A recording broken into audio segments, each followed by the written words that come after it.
কামরার নিচের দিকে ক্যামেরা তাক করতেই দেখতে পেল শুদ্ধ পড়ে যাচ্ছে। মাথার উপরে স্বচ্ছ সুনীল আকাশ, নিচে বড় বড় পাহাড়। তীব্র বাতাসের গতি তাকে নিচের দিকে টেনে নিয়ে যাচ্ছে। এত উপর থেকে পড়লে বাঁচার সম্ভাবনা শূন্যের কোঠায়। শেষ, সব শেষ। এইটুকু দেখা মাত্রই তার শরীর কাঁপতে লাগলো, ঘামতে লাগলো দরদর করে। গলায় যেন মরণ তৃষ্ণা, হতবাক দৃষ্টি। তার ইচ্ছে করল দুই হাত বাড়িয়ে শুদ্ধকে ধরে নিতে, জাপটে ধরে চিৎকার করে বলতে, এ কেমন পাগলামি শুদ্ধ ভাই, কেন এমনটা করছেন? জানি কি ভয় ডর নেই আপনার। সে মনে মনে চিৎকার করে কথাগুলো বললেও কণ্ঠস্বর যেন বোবা। কথা হারিয়ে গেছে, প্রচণ্ড ভয়ে বাকহারা। ততক্ষণে শুদ্ধ দৃষ্টিসীমার বাইরে চলে গেছে, আর দেখা যাচ্ছে না তাকে। তবে কি সত্যি সত্যি পড়ে গেল, মরে গেল?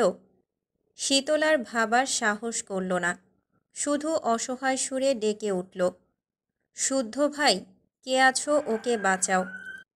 এ কথা বলেই চট করে উঠে দাঁড়ালো শীতল। কোলের উপরে থাকা চিপসের প্যাকেট পড়ে গেল মেঝেতে। হাউমাউ করে কাঁদতে লাগলো করুণ সুরে। ডাকতে লাগলো বড় মাকে, বড় আব্বুকে। কর্ণকুহরে প্রতিধ্বনি হতে লাগলো বড় আব্বুর বলা পুরনো কথাগুলো। তোমরা এক একজন আমার জীবন বাগানে জীবন্ত ফুল। তোমাদের কারো কিছু হলে আমি একটুও ভালো থাকবো না, খুব কষ্ট পাব, বেঁচে থাকার শক্তি হারাবো। আর তোমরা ভালো থাকলে আমি ভালো থাকব, সুখে থাকব। আমার জীবন সুখ স্বাচ্ছন্দ্যে পরিপূর্ণ থাকবে। শুদ্ধ ভাইয়ের কিছু হলে বড় আব্বুর কী হবে? সায়ন শুদ্ধ দুটোই ওনাদের সন্তান হলেও শুদ্ধ ভাইকে বড় আব্বু একটু বেশিই ভালোবাসে, আর বড় মা ভালোবাসে সায়ন ভাইকে। মোট কথা, শুদ্ধ ভাই সত্যি সত্যি মরে গেলে তাকেই বা ধমকাবে কে, মারবে কে, এটা ওটা কিনে দেবে কে, খোঁচা মেরে কথা বলবে কে? চৌধুরী নিবাসের সব থেকে খারাপ মানুষটা হচ্ছে শুদ্ধ ভাই। তাই বলে সে কখনোই চায়নি সে হারিয়ে যাক, ফুরিয়ে যাক, তার এমন করুণ পরিণতি হোক। আর কেন চাইবে? শাসন করলেও রাগঝাল দেখালো সে জানে শুদ্ধ সবার ভালো চায় সব সময়। অথচ সেই মানুষটা থাকবে না একথা ভাবতেও পারছে না সে। এ কী হয়ে গেল? কি ঘটে গেল তাদের সাথে? আচমকাই শীতলের চিৎকার শুনে থমকে দাঁড়িয়েছে সারাফাত চৌধুরী। ঘাড় ঘুরিয়ে তাকালেন হাউমাউ করে কান্না করার শীতলের দিকে। সিঁড়ি দিয়ে নামছিলেন তিনি, উদ্দেশ্য কড়া করে এক কাপ চা পান করার। মাথাটা খুব ধরেছে, কাজের চাপ বেশি থাকায় বিশ্রাম হচ্ছে না তেমন। শরীরটা খারাপ লাগায় বাড়িতেই ছিলেন। মাথা ব্যথার কথা সহধর্মিণীকে জানালে নিচে আসতে বলে সিতারা বেগম চুলায় চা বসান। উনি যতবারই চা বানাবে দুই জাও সুরসুর করে চলে আসবে, দাঁত বের করে হাসবে, হাসির মানে চায়ের ভাগ চায়। চা দিলে গরম চায়ে চুমুক দিয়ে চোখ বন্ধ করে বলবে, ভাগ্যিস পার সারানোর বাহানায় বড় ভাইয়ার সাথে তোমার পরিচয়টা হয়েছিল, না হলে এত স্বাদের চা মিস করে ফেলতাম। স্বাদের জীবনটাও অর্ধেক বৃথা হয়ে যেত। বাড়ির বাচ্চারা শুনে ফেললে লজ্জার অন্ত থাকবে না। তাই সিতারা দুই জাকে ধমকে থামালেও তার মুখে থাকে লাজুক মিষ্টি হাসি।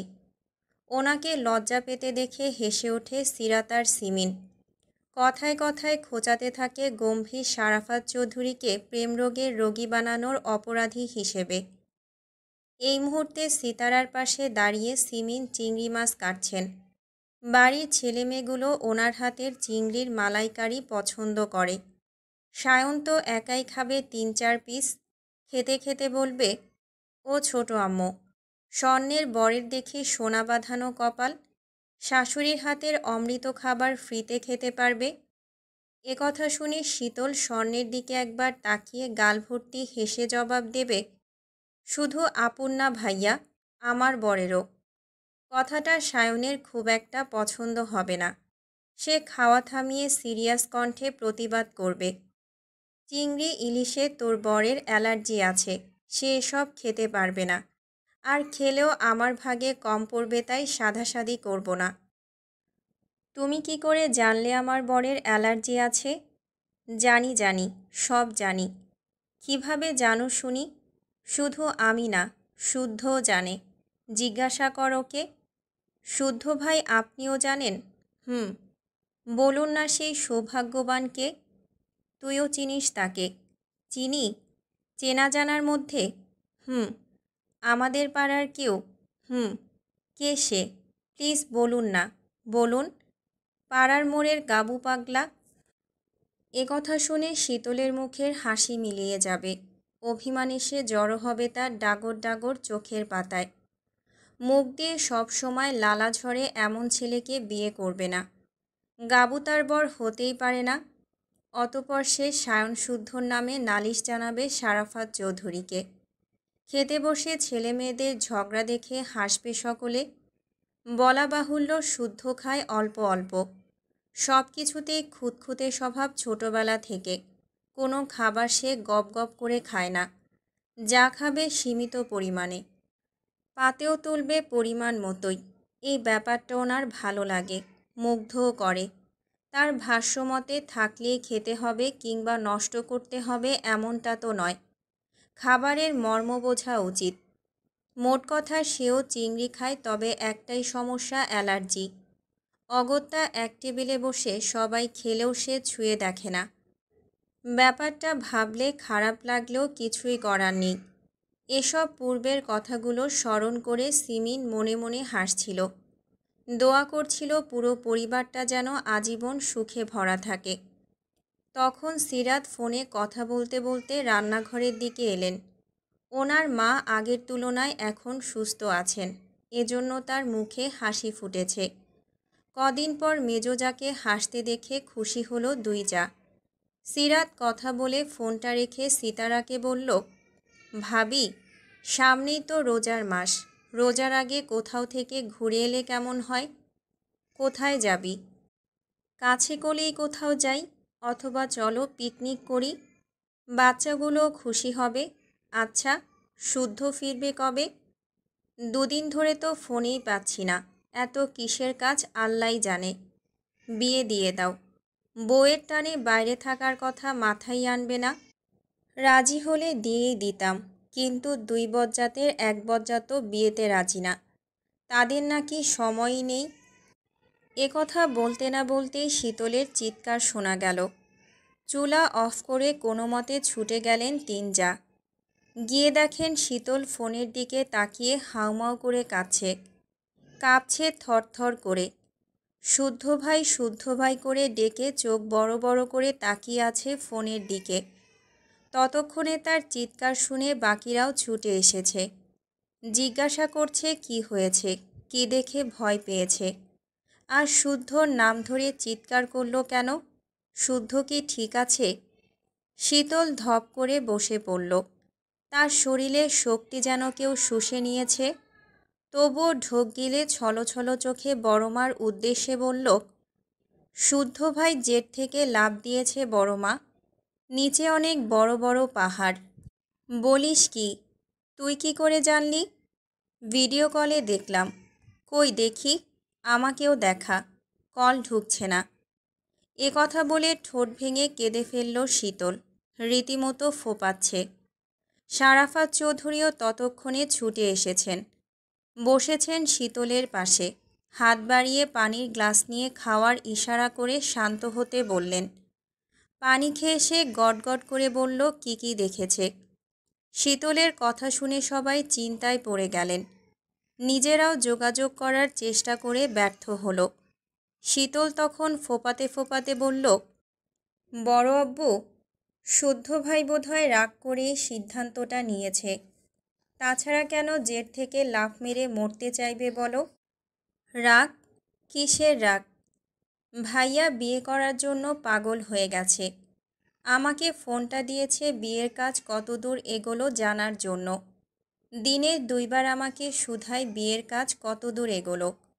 আসলে নিজের বিয়ের কথা মুখ ফুটে বলতে পারে না, তাই আমাকে বলে, প্লিজ বড় আব্বু, ভাইয়ার জন্য বউ দেখো। বউয়ের অভাবে ওনার মনের দুঃখ বেড়ে গেছে। সেই দুঃখেই বোধহয় উনি সুইসাইড করতে চাচ্ছে।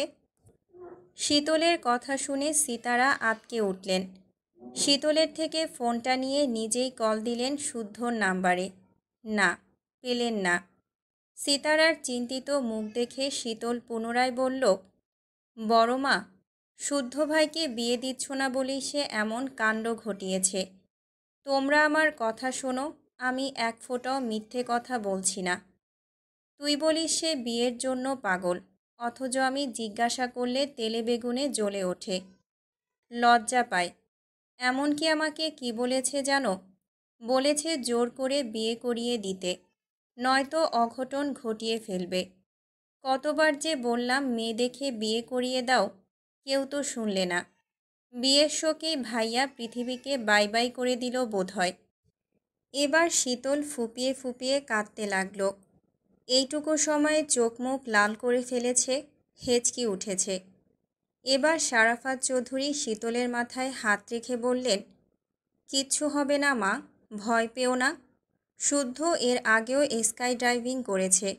বড় আব্বু, নিচে বড় বড় পাহাড় ছিল, শুদ্ধ ভাই পড়ে যাচ্ছিল। পড়তো না, ওর পিঠে ব্যাগ দেখেছ না?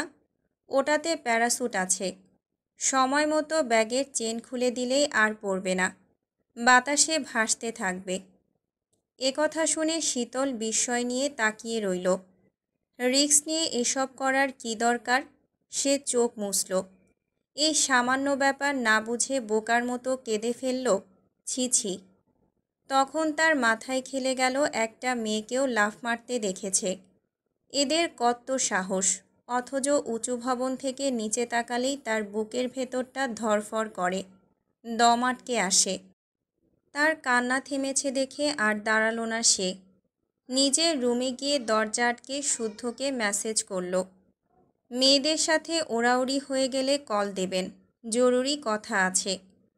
মেসেজটি সেন্ড করে তার মাথায় ক্লিক করল বড় আব্বু বোধহয় তাকে শান্ত করতেই একথা বলল, নাকি ঘটনা সত্যি। যখন চিৎকার করল সবাই ছুটে এসেছিল। চিন্তা ভাসছিল সবার চোখে মুখে। কিছু একটা ভেবে সে দরজা খুলে সিঁড়িতে দাঁড়িয়ে দেখল বড় মা প্রেসার বাড়িয়ে ফেলেছে। সিরাজ সিমিন চিন্তিত মুখে ওনার হাত পা ডলছে, মুখে কী সব বলছে। শকাপও মায়ের পাশে বসে প্রেসার মাপছে। বড় আব্বু কাউকে বারবার ফোন করছে। তারপর তার ধারণাই সঠিক, তাকে বুঝ দিতে বড়রা তখন অভিনয় করল। মনে মনে একথা ভেবে সে পুনরায় ডুকরে কেঁদে উঠল। কাঁদতে কাঁদতে ছুট দিল রুমের দিকে। চোখের সামনে ভাসতে লাগলো শুদ্ধর লাফ মারার ভয়ঙ্কর দৃশ্যটা। ধরতে গেলে আমাদের জীবনটা খুব ছোট। শুদ্ধর কাছে জীবনের মানে হলো মর্জিমতো জীবনের স্বাদ খুঁজে নেওয়া। খাওয়া দাওয়া আর ঘুম জীবনের মানে হতে পারে না। সে তার জীবনে অ্যাডভেঞ্চার পছন্দ করে। অ্যাডভেঞ্চার না হলে জীবন মানে বড্ড পানসে। জীবন চলতি পথে সুখ দুঃখের কাহিনী সাজায়। এসবের ভিড়ে তার মনে হয় জীবনকে নিয়েও একটু বাজি ধরা যাক। আজ হলেও মরতে হবে, কাল হলেও হবে। ভাগ্যে যদি লেখা থাকে অবিবাহিত অবস্থায় মারা যাবে, তাহলে কি কেউ সেই নিয়তি খণ্ডাতে পারবে? পারবে না, কখনো না। তাহলে হাত গুটিয়ে বেঁচে থাকবে কেন? অবশ্য জীবনের মায়া যাদের কম তারা জীবন বাজি ধরতে পছন্দ করে, এটাই স্বাভাবিক। এই যে উড়ন্ত জেট থেকে লাফ মেরেছে, এটাও কি কম সাহসের ব্যাপার? তাকে দেখে ঐশ্বর্যও তাই করেছে। এই মেয়েকে দেখেও অবাক লাগে। সাধারণত মেয়েরা সাপখোপ দেখলে ভয়ে ঘাম ছুটিয়ে ফেলে, অথচ ঐশ্বর্য তার বিপরীত। খুব মেয়ে স্কাই ডাইভিং করার সাহস দেখায়। মুখে বললেও অনেকে শেষ মুহূর্তে এসে ফিরে যায়, নতুবা ভয়ে আতঙ্কে অসুস্থ হয়ে পড়ে। কামরান অর্ক জেটের দরজার কাছে দাঁড়িয়ে ওদেরকে দেখছে। দুজনেই বাতাসে গা ভাসিয়ে আকাশে দাপিয়ে বেড়াচ্ছে। ভয় ডর নেই দুটোরই। কামরান আর অর্ক নিজেরাও রেডি হয়ে একে অপরের দিকে তাকাচ্ছে। এরপর দুই বন্ধু হাসতে হাসতে লাফ দিল। ওদের দেখে আরও 10-12 জন লাফ দিল। একজোড়া কাপড় নিজেদের এক বেল্টে বেঁধে একসাথে লাফ মেরেছে। মেয়েটাকে শক্ত করে আঁকড়ে ধরেছে ছেলেটা। চিৎকার করছে প্রাণপণে। সেই জায়গাটুকু মুহূর্তের মধ্যেই পিঁপড়ার মতো আরও অনেককেই দেখা গেল। ঐশ্বর্য দাপুটের সাথে দমে আছে প্যারাশুটে। চোখে মুখে অত্যাধিক খুশির মাত্রা। স্কাই ড্রাইভিং তার কাছে খুব পছন্দের রাইড। এই রাইডে লাইফ রিস্ক আছে, মারাত্মক খুশিও আছে। মোদ্দা কথা লাইফ রিস্ক আছে বলেই তার ভালো লাগে। সে আকাশপানে একবার তাকিয়ে তাকালো শুদ্ধর দিকে। শুদ্ধ তাকিয়ে আছে নিচে থাকা বিশাল সমুদ্রের দিকে। টলটল করছে নীল পানি। উপর থেকে অসাধারণ লাগছে, ভাবছে অন্য কথা। মুখে মিটিমিটি হাসি। তার থেকে কিছুটা দূরে অর্কের ডাক শুনে শুদ্ধ সেদিকে তাকালো। অর্ক দাঁত কেলিয়ে চিৎকার করে বলল, চল ফিরে যাই, তোরা যা। শীতল কাঁদছে ভাই, কাঁদুক, মজা করছি না কামরানের কসম। তোরা কি করে জানলি শীতল কাঁদছে? ফোন করেছিল তোকে। এই হারামজাদা তোর লাফ মারা দেখিয়েছে ওকে। তারপর কল কেটে গেছে। মেয়েটা বোধহয় ভয় পেয়েছে। শুদ্ধ কিছু না বলে দৃষ্টি সরিয়ে নিল। কিছু বলেও লাভ হবে না যতক্ষণ না নিজে কথা বলবে। এরপরের ঘটনাও তার জানা। শীতল কাঁদবে, সেই কান্না দেখে তার মাসহ বাড়িশুদ্ধ সবার কানে ঘটনাখানা পৌঁছে যাবে। তার মায়ের উচ্চতায় ফোবিয়া আছে। ছেলে লাইফ রিস্ক নিয়ে আকাশে দাপিয়ে বেড়াচ্ছে, এই কথা ভেবে হয় ওনার প্যানিক অ্যাটাক হবে, নতুবা টেনশনে প্রেশার বাড়িয়ে ফেলবে। মূলত এজন্যই কোনো কাজের কথা কাউকে বলতে চায় না। এখন কিছুই করার নেই, কাঁদতেই থাক। কাঁদলে চোখ পরিষ্কার থাকে। তাকে চুপ থাকতে দেখে কামরান হাসল। তারপর ভ্রু নাচিয়ে বলল, বুকের জ্বালা কমাতে ল্যান্ড করো বন্ধু। করতেই তো হবে, না করলে তোর একটা ব্যবস্থা কিভাবে করব? কিসের ব্যবস্থা বন্ধু? তোর এখানে থাকার ব্যবস্থা। কামরানের হাসিটা মিলিয়ে গেল, চোখ মুখ শুকিয়ে গেল। শুদ্ধর শীতল কণ্ঠে থ্রেট মানে কপালে দুঃখ আছে। দেশে ফিরে বিয়ের পিঁড়িতে বসার কথা। না না, যেভাবেই হোক শুদ্ধকে মানাতেই হবে, বোঝাতেই হবে। খুব অনুতপ্ত সে, এই পাপ আর জীবনেও করবে না। কিন্তু সেটা আর সম্ভবও হলো না। তার আগেই শুদ্ধ পাশ কাটিয়ে চলে গেল। এর পরপরই সংকেত পেল দ্রুত জেটে ওঠার। সবাই একে একে এলে এবার জেট ছুটল ল্যান্ড করার উদ্দেশ্যে। প্রায় 3 ঘন্টা পর জেট ল্যান্ড করলে শুদ্ধ দ্রুত পায়ে ছুটল রুমের দিকে। যেতে যেতেই কল করল সিতারার নাম্বারে। ছেলেকে সুস্থ দেখে সিতারা যেন হাঁপ ছেড়ে বাঁচল। বকল এমন কাজ না করার জন্য। শুদ্ধ হাসল। তবে আশেপাশে শীতলকে না দেখে বুঝল সে কাঁদতে ব্যস্ত। কাঁদুক, আরও একটু কাঁদুক। কাঁদলে মন পরিষ্কার থাকে। মোট কথা, কেউ যখন কারো জন্য ব্যাকুল হয়ে কাঁদে তখন দেখতে ভালোই লাগে। তার তো লাগে।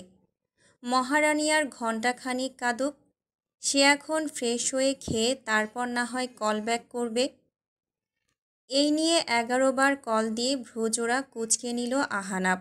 আজ সকাল থেকে শখকে কলে পাওয়া যাচ্ছে না। গেল কই মেয়েটা?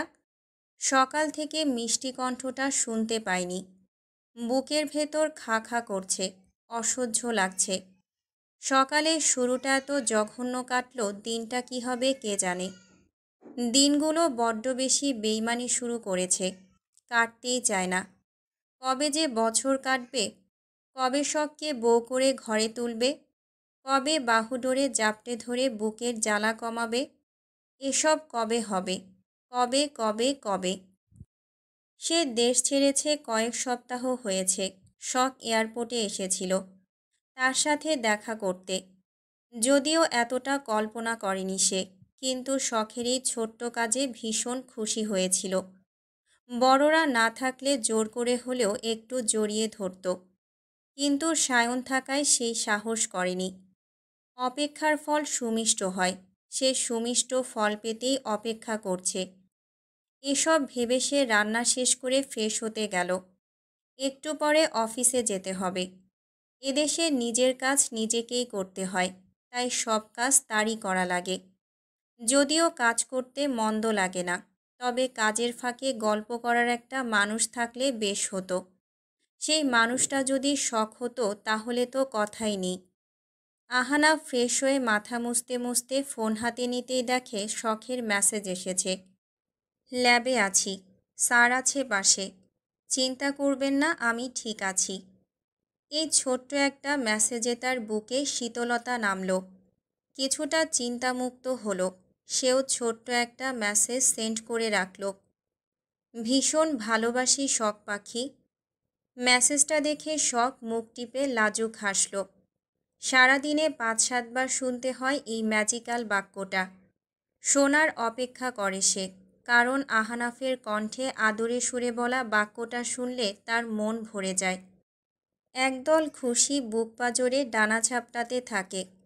প্রেম প্রেম তালবিহীন ছন্দে শুকরাগ গুনগুনিয়ে গাইতে থাকে। নাচতে থাকে তাদের আপন সুরে আপন তালে। দুদিন ধরে পার্টি অফিসে ঝামেলা চলছে। ঝামেলার সূত্রপাত অঙ্কনের হদিস পাওয়া নিয়ে। ছেলেটাকে সায়ন গুম করেছিল জানতে বাকি নেই কারোরই। তবে কোথায় রেখেছে, বাঁচিয়ে রেখেছে নাকি মেরে ফেলেছে, নাকি অন্য কিছু করার পরিকল্পনা এঁটেছে সে, এখন অবধি তার কোনো খবরই পাওয়া যায়নি। অঙ্কনের বাবা পাগলা কুকুরের মতো হিংস্র হয়ে উঠেছে। আবু সিদ্দিককে হুমকিও দিয়েছে অঙ্কনের খোঁজ বের করতে, নয়তো আবু সিদ্দিকের কচিকাঁচা মেয়ে নিয়ে 18+ খেলাধুলার ভিডিও ফাঁস করে দেবে। চাপে পড়ে আবু সিদ্দিক ইনিয়ে বিনিয়ে সায়নের থেকে কথা বের করার চেষ্টাও করেছে, কিন্তু ধূর্ত সায়ন সেসব কথার ধারের কাছেও ঘেঁষে না। হয় প্রসঙ্গ পাল্টায়, নতুবা গালিগালাজ শুরু করে। তখন আবু সিদ্দিক কথা বলার সাহস পান না। সায়নের এমন বেপরোয়া কাজে কনক বরাবরের মতো আজও খোঁচা মেরেছে। সায়ন 2-1 বার হেসে উড়িয়েও দিয়েছে, কিন্তু কনক যখনই মা তুলে গালি দিল তখন নিজেকে সামলাতে পারল না। ক্ষিপ্ত সিংহের মতো তেড়ে গিয়ে শক্ত থাবায় কনকের শার্টের কলার চেপে ধরে একের পর এক ঘুষি দিতে লাগল। শক্ত হাতের ঘুষির তোপে নাক মুখ দিয়ে রক্ত বেরিয়ে গেল কনকের। পার্টি অফিসে থাকা অন্য ছেলেরা কোনোভাবে তাদের থামায়। কনক আপাতত হসপিটালে, 2 দিন সেখানেই থাকতে হবে। হাতাহাতিতে সায়নেরও লেগেছে, তবে হসপিটালে যাওয়ার মতো অবস্থা হয়নি। রাগে ফুঁসছে সে, আফসোস করছে আরও 2-4 ঘা কেন বসালো না, কেন জন্মের মতো কথা বলার শক্তি কেড়ে নিতে পারল না। ঘটনা শুনে আবু সিদ্দিক পার্টি অফিসে এসেছে, তার সঙ্গে এসেছে নতুন এক মুখ। সায়ন তাকে দেখেও কথা বলার আগ্রহ প্রকাশ করল না, ধপ করে বসল চেয়ারে।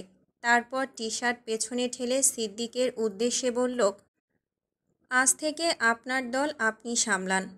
কেন, তুই কোথায় যাবি? সেই কৈফিয়ত আপনাকে দেব না। সায়ন, আজকাল বড্ড চ্যাটাং চ্যাটাং কথা বলিস তুই।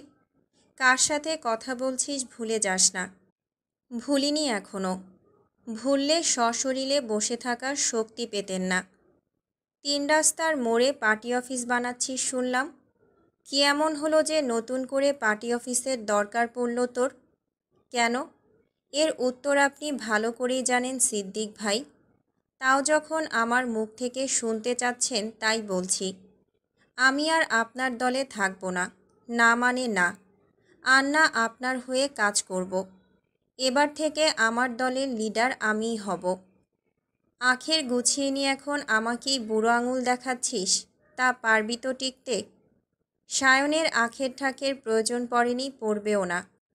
আপনার মতো আমি বস্তি থেকে উঠে আসিনি সিদ্দিক ভাই। আন্না ফকিন্নি ঘরের ছেলে। আন্না দলে ঢুকে আপনি আমায় বান্ডিল বান্ডিল টাকার বিনিময়ে কিনে নিয়েছেন। তাই সব বালের কেচ্ছা অন্যকে শোনান যদি দান ভিক্ষা আসে। আমি শুরু করলে কিন্তু খুব একটা ভালো হবে না। সিদ্দিক অপমানটুকু গিলে নিল। চোয়াল শক্ত করে দাঁতের দাঁত চেপে তাকিয়ে রইল সায়নের দিকে। সায়ন কিছুমিছু আন্দাজ করেছে কিনা জানতে উনি নিজেকে সামলালেন। তারপর শুধালেন, শুনলাম নাকি নির্বাচন করবি? করব। এতদিনে তোকে আমার ডান হাত বানিয়ে লোকের কাছে মুখ চেনালাম। সঙ্গে সঙ্গে নিয়ে ঘুরলাম, রাজনীতিতে রাজ করার কৌশল শেখালাম। তুই কি না এখন আমার পেছনেই বাঁশ দিতে উঠে পড়ে লেগেছিস? হুম, ভুল বললেন ভাই। বরঞ্চ আপনি আমার কারণে সকলের মুখে মুখে এসেছেন। নয়তো আগে যা ভেড়াচোদা ছিলেন, আপনাকে দিয়ে আর যাই হোক অন্তত রাজনীতি হতো না। তাই ওসব সাউয়ার ভণ্ডামি বাদ দেন, নয়তো ভণ্ডামি করার জন্য ওইটাও আর থাকবে না। তোর কি মনে হচ্ছে না তুই ইচ্ছে করে শত্রুতা তৈরি করছিস? এর ফল কিন্তু ভালো হবে না সায়ন। না হলে নাই, ভালো জিনিসে অ্যালার্জি আছে আমার। তাহলে আমার বিপক্ষে সত্যি সত্যিই দাঁড়াচ্ছিস বোধ হয়। হঠাৎই সিদ্ধান্ত কেন? বউ বলেছে অন্যের পানা চাটতে।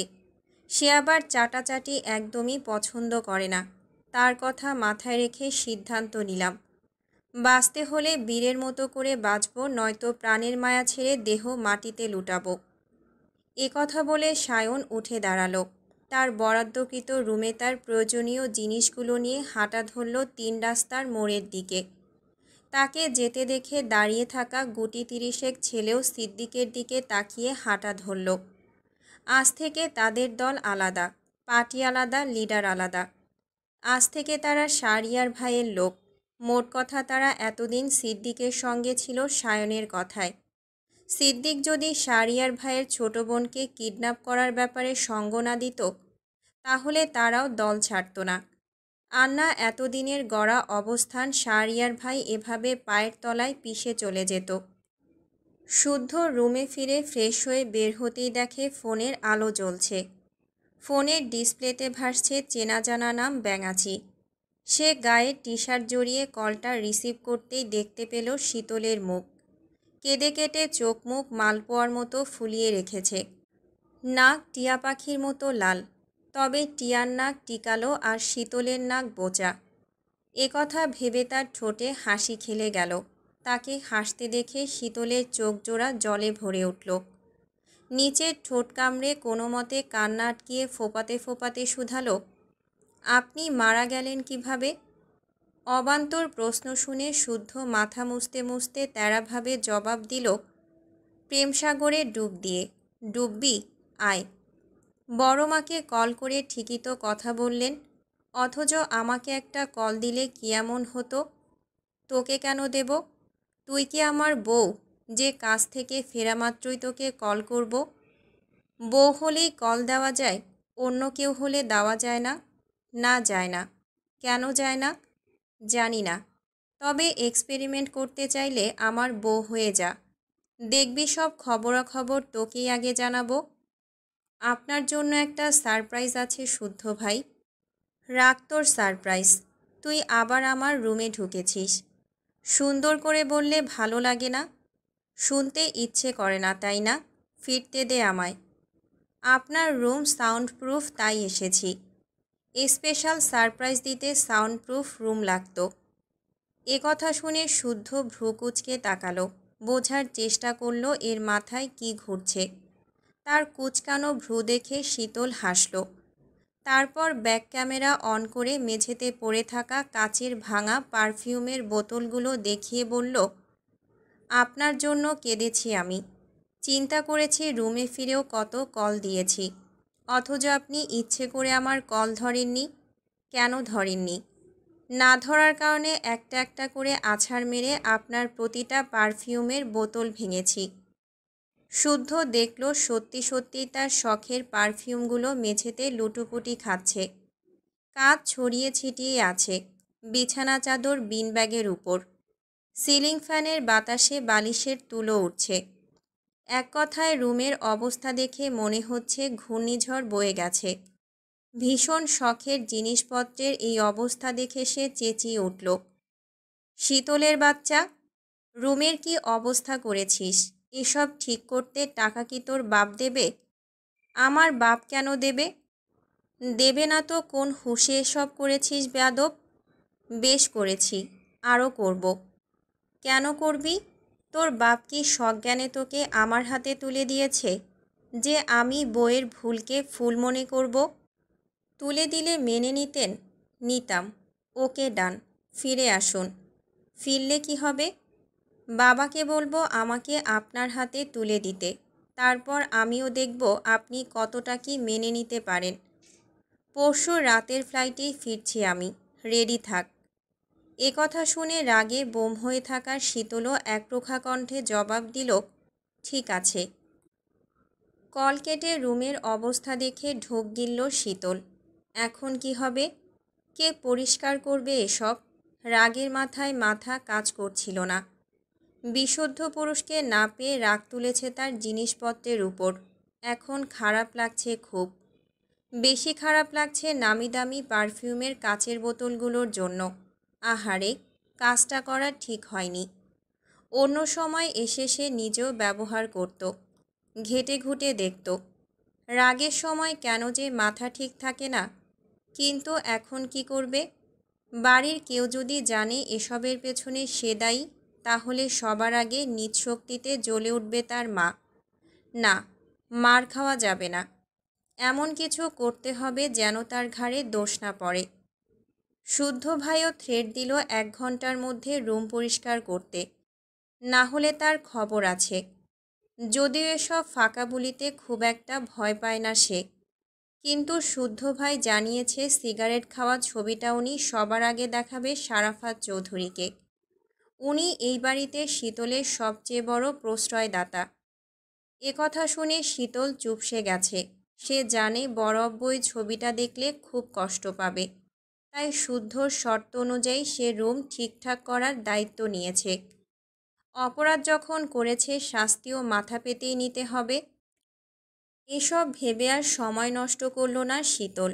কোমরে ওড়না বাঁধতে গিয়ে থেমে গেল।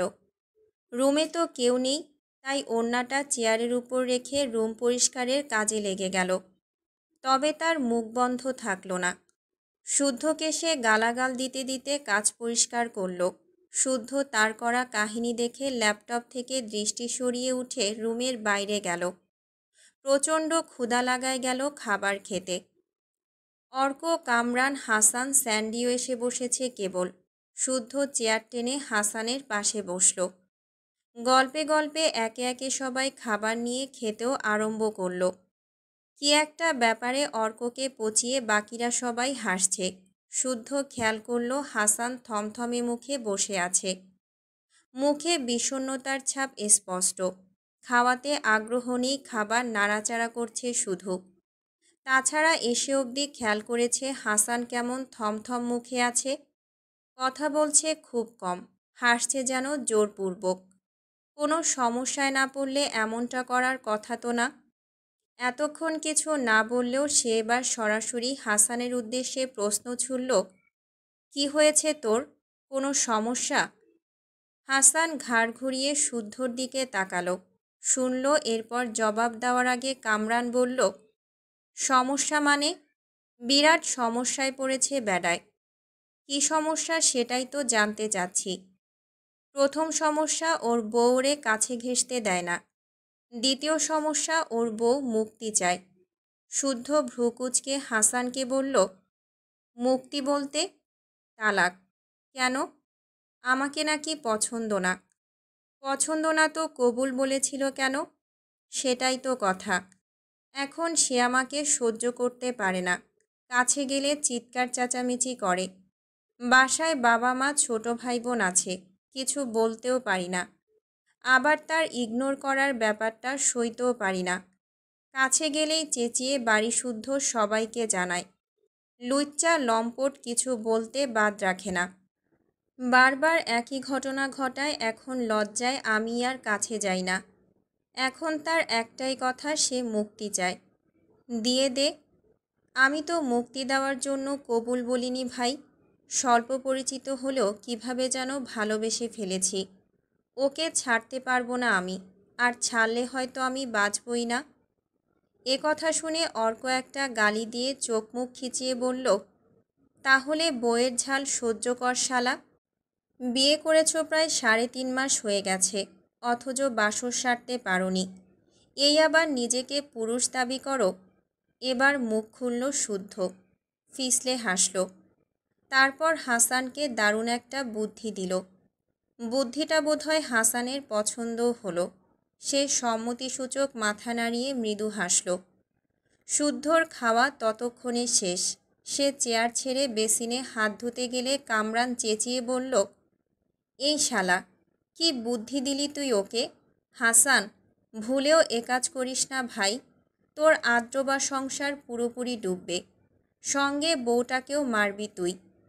কামরানের কথা শুনে সবাই হো হো করে হেসে উঠল। এই গর্ধব কথার মানেই বোঝেনি।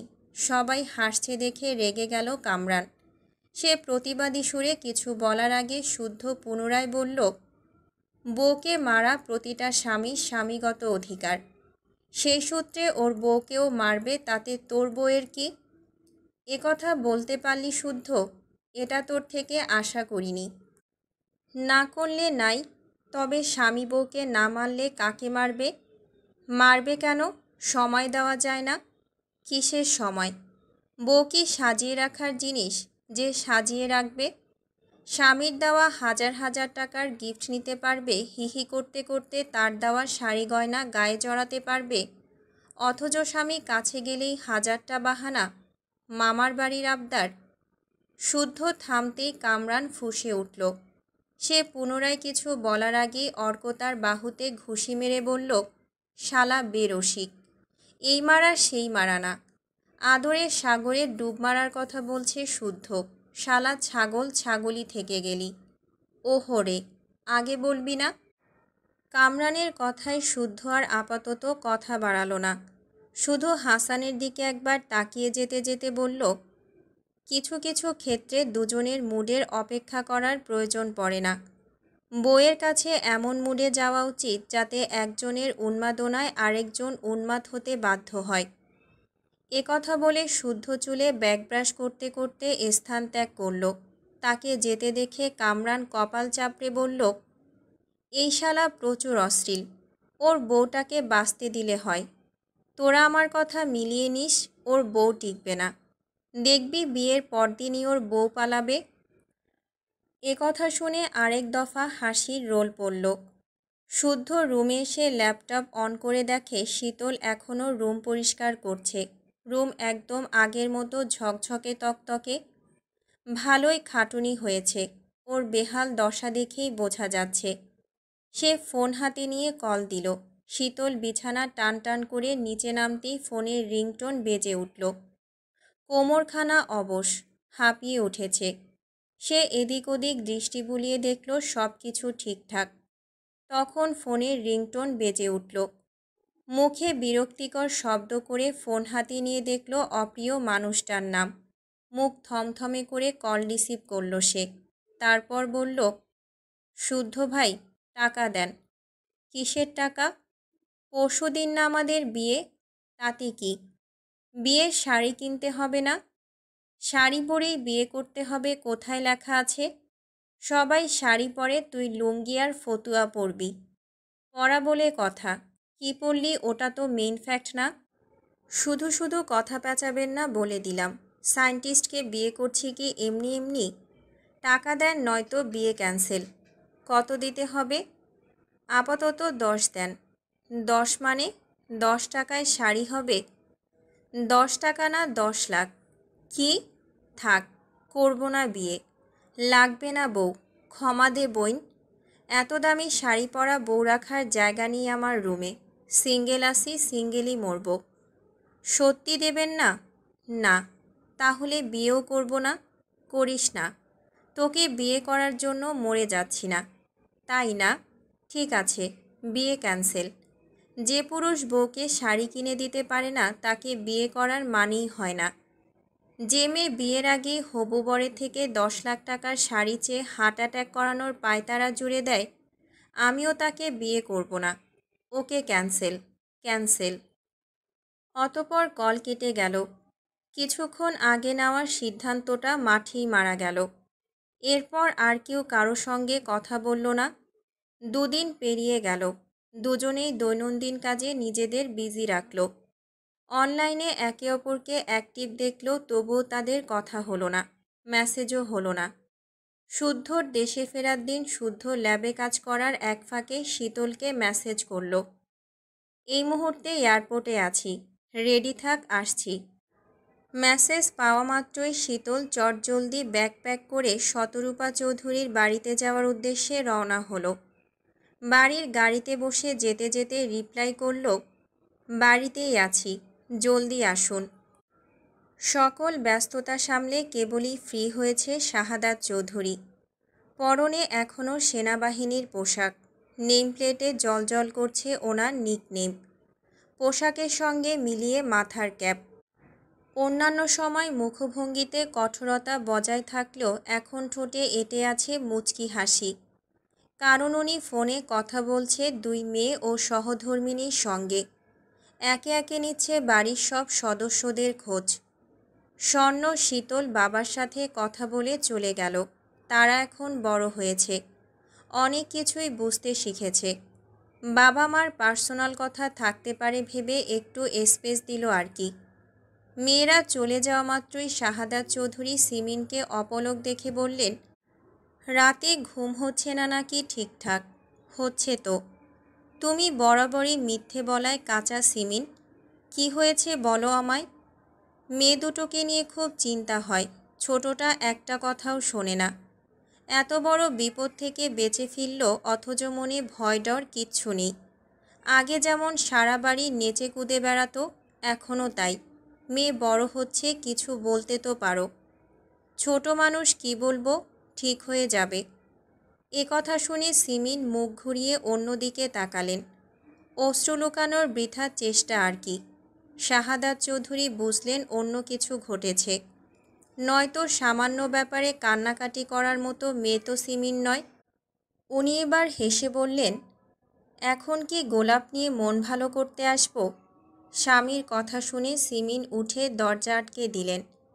এরপর ডুকরে কেঁদে ফেললেন। শাহাদাত চৌধুরী ওনাকে সময় দিলেন, কারণ উনি খুব ভালো করেই জানেন একটু পরেই সিমিন মুখ খুলবে। সত্যি সত্যি সেটাই হলো। সিমিন আঁচলে চোখ মুছে কণ্ঠস্বর নিচু করে বললেন, শুদ্ধ আর শীতলের মধ্যে কিছু একটা চলছে, ক্লিয়ার কাট কথা বলো। ওরা বোধহয় দুজন দুজনকে পছন্দ করে, এমনটা মনে হওয়ার কারণ। এবার সিমিন খুলে বলতে লাগলো নিজের কানে শোনা কিছু কথা। দুদিন আগে দুপুরে বিয়ের ব্যাপারে শুদ্ধ শীতলের সব কথাই শুনেছেন তিনি।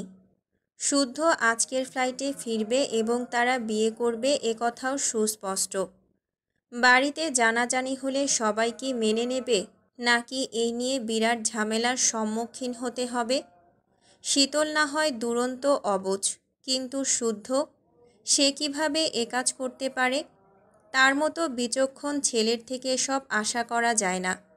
একই বাড়িতে থাকে তারা ভাই বোন, ভাই বোনের মধ্যে এসব জানলে মানুষ কি বলবে? শুদ্ধ পুরুষ মানুষ, তাকে হয়তো কেউ কিছুই বলবে না, কিন্তু শীতলের গায়ে কলঙ্ক লাগাতে কেউ কার্পণ্য করবে না। নিজের কথা শেষ করে উনি পুনরায় কাঁদতে লাগল। অজানা ভয়ে দুদিন থেকে একেবারে মিয়ে গেছেন তিনি। প্রেশার একদমই লো। শাহাদাত চৌধুরী সিমিনের কথা শুনে জবাবে এমন একটা কথা বললেন, যা শুনে সিমিন কথা হারিয়ে ফেলল। বাকহারা হয়ে তাকিয়ে রইল। তখন শাহাদাত চৌধুরী ওনার বরাদ্দকৃত ফ্ল্যাটে লক খুলে ভেতরে প্রবেশ করলেন। বসলেন বিলাসবহুল সোফায়। তারপর এসির পাওয়ার বাড়িয়ে বললেন, আমি জানি। কি জানো তুমি? যা হচ্ছে পুরোটাই একটা প্ল্যান সিমিন। শুদ্ধ শীতলের উপর কেউ তীক্ষ্ণ নজর রাখছে। তারা কোথায় যাচ্ছে, কি করছে, সবটাই নোট করছে। এমনকি তাদের হাতের ফোনটাও বর্তমানে অন্যের দখলে। ফোন অন্যের দখলে মানে? কিছুক্ষণ আগেই তো শীতলের হাতে ফোন দেখলাম, ওটা শুদ্ধই দিয়েছিল। যক্ষের ধনের মতো ফোনটাকে আগলে রাখে তোমার মেয়ে। যুগ আপডেট। এখন ঘরে বসে থেকে ইনকাম করা যেমন সহজ হয়ে গেছে, তেমনি ঘরে বসে অন্যের ক্ষতি করাটাও সহজ হয়ে গেছে ফোন শীতলের হাতে। অথচ তার phone number, Facebook ID, WhatsApp, Insta সব অন্যের আয়ত্তে। কারো ক্ষোভের নজরে পড়েছে আমাদের সরল মেয়েটা। যা হচ্ছে এগুলো সব পরিকল্পনা মাফিক। তুমি টেনশন করো না। মোট কথা যা ভাবছো সেসব হবে না, সম্ভবও নয়। আমার মেয়েটা ছোট শাহাদাত, আবেগী। এই বয়সে মেয়েরা ভুল পথে পা বাড়ায়। শীতল বয়সে ছোট অবুঝ হলেও শুদ্ধ তা নয়। শীতল যদি পাগলামি করেও শুদ্ধ তাকে কখনোই পাত্তা দেবে না। আমাদের শুদ্ধ সেরকম নয় সিমিন, তার পার্সোনালিটি হাই লেভেলের। মানছি শীতল শুদ্ধের সাপে নেউলের সম্পর্ক, কিন্তু হঠাৎ করে শুদ্ধর এত পরিবর্তন দেখে সন্দেহ হলো না তোমার? যে ছেলেকে বোম মারলে বাড়তি কথা বলানো যায় না, সে এখন শীতলের সাথে তাল মিলিয়ে বক বক করে যায়। ছেলেটাকে অযথা তুমি ভুল বুঝো না। হুম। এদিকে স্যান্ডি লাফিয়ে উঠেছে ল্যাপটপের সামনে থেকে। অবশেষে তার কষ্ট সফল। সে দ্রুত কল করল শুদ্ধকে। শুদ্ধ কল রিসিভ করলে স্যান্ডি প্রফুল্ল সুরে বলে উঠল, কালপ্রিটের আসল নাম ইয়াসির শিকদার, থাকে ঢাকাতেই, মাফিয়া, ধামাকাদার খবর, আবু সিদ্দিকের খুব কাছের কেউ।